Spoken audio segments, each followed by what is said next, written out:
not, they're always going to be like looking around. But when we cut across in the fields, I might be like, lean left, lean right. You know, I don't really have a whole lot of weight to throw around, so I like to use people in my sled. I'm going to use and abuse you guys.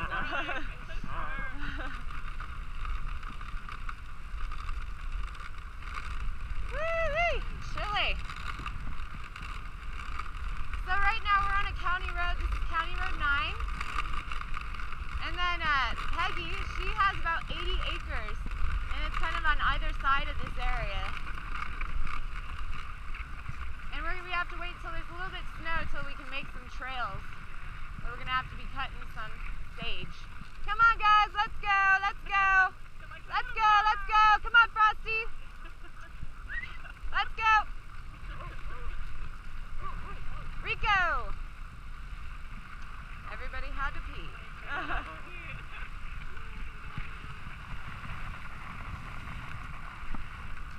So kind of down in this area there's like a little river, and that's the headwaters to the Arkansas. So the Arkansas is the 4th largest river in the United States. It flows through 4 different states and dumps out into the Mississippi. Yeah. So a lot of those states are dependent on how much water we get here, or how much snow we get here. I mean, there's creeks and other lakes and reservoirs that go through it, but most of it comes from up here. Woo! Rico!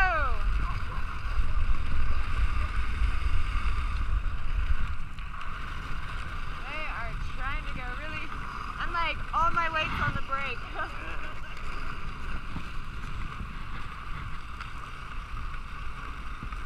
So where are you guys staying? Oh, nice. Pretty good.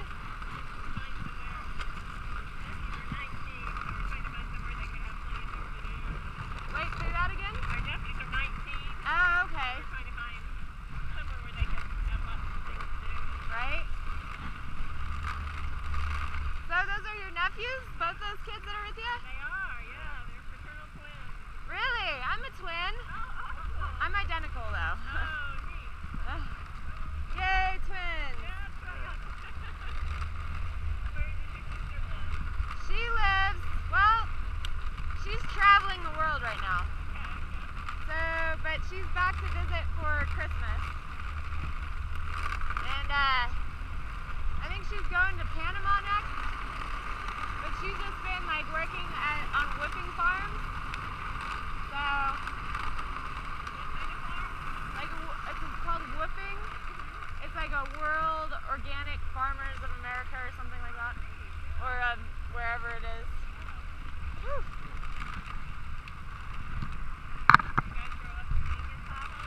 Huh? Did you grow up skiing? Oh yeah. My dad was a professional skier back in the day. So we definitely did the skiing thing. He was like 3rd in the world at one point. So yeah, back in his heyday, back in the 80s. Mike Spalding. Yeah, so I grew up on skis, but now I'm more of a snowboarder. I haven't gone out at all this year though.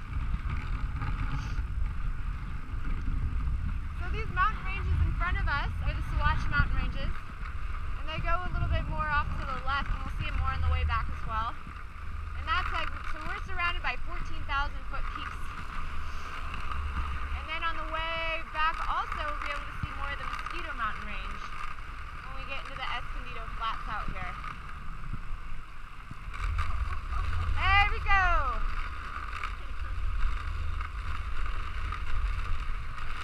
Woo! Good boy, Frosty. Good boy, Nanome. They kind of had a day off yesterday. Well, they only did one run. So, I think so. Did they stay out when you started through the season? I'm sorry, say that Did again? they stay outside where we were? Oh yeah, they stay out. They're outside dogs the entire year. Even when it's 20 below, they're still outside. It's hard to get them to go inside their little houses. Most of them. Well, Nanome won't even want to come out of his house. He's the leader right next to Frosty, the white one, with the floppy ears. Yeah, I love that. Isn't it cute? So these are all husky mixes. shepherd in some of them. Some of them have like a little bit of hound, and a lot of golden retrievers here. But the bigger the dog, the not so fast they go. Oh, relax guys, whoa, Frosty.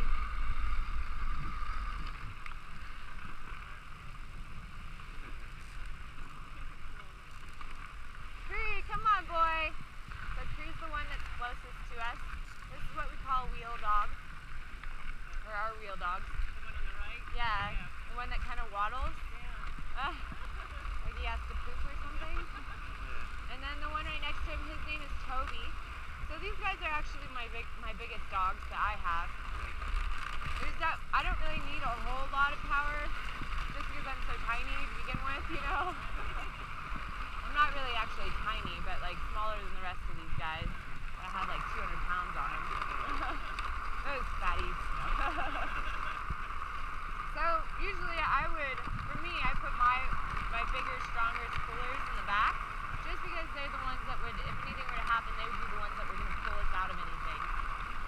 So in front of them is what we call a subwheel, and that's Rico on the left and Sienna on the right. And then in front of them is what we call team dogs. So there's Crazy on the right and Sienna's sister Sierra. And then in front of them is a point dog that always goes behind the leader. And that's Cowboy and Demon. Cowboy's the one with the spats. And then Frosty and Nanome, the leader dogs. And for up there, you kind of want like a good charger. So Frosty's really good because he just like goes, you know, focuses and goes. Yeah. So what we're doing is we're kind of just chasing the team in front of us. If we were out in the wild and I were to say like a command, like a training command, like G or Ha, or I mean even on the way back I'll try it, but they won't listen to me. So, I mean, sometimes they'll listen, sometimes they don't. It depends on the day, I guess.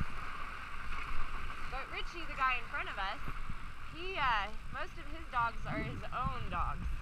So, and he does a lot of racing, or used to. He did like the Yukon Quest. I don't know if you guys have heard of these. The Iditarod. So the Iditarod's in Alaska, and that's 1,100 miles. And the Yukon Quest is in the Yukon Territory of Canada, and then goes into Alaska, and it's 1,000 miles, but it's supposed to be like the most treacherous race. So you're going up hills, down hills, lots of obstacles, you know, battling with the weather, 45 below. But his dogs are like really well trained in the whole G and Ha area. Good dogs, there we go. Good boy, Frosty. There we go, there we go. Up, up, up. So,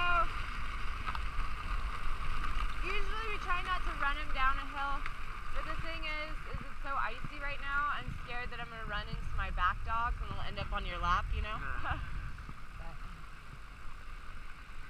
Do you guys have dogs? We do. Labrador.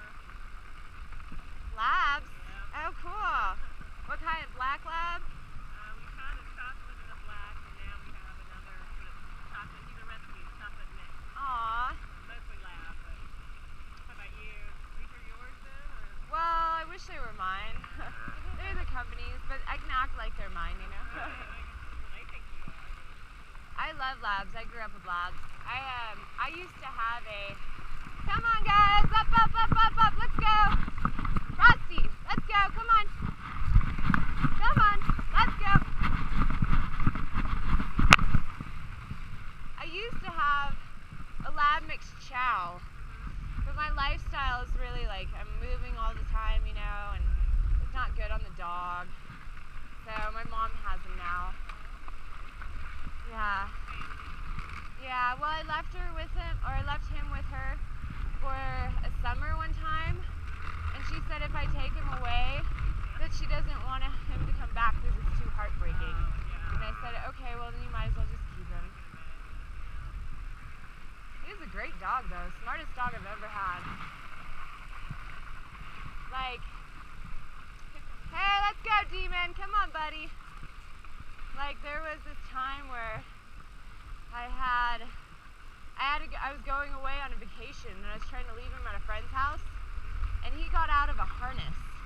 You know, harnesses are supposed to be like something that a dog cannot get out of. And I would go home and 10 minutes later my dog would show up.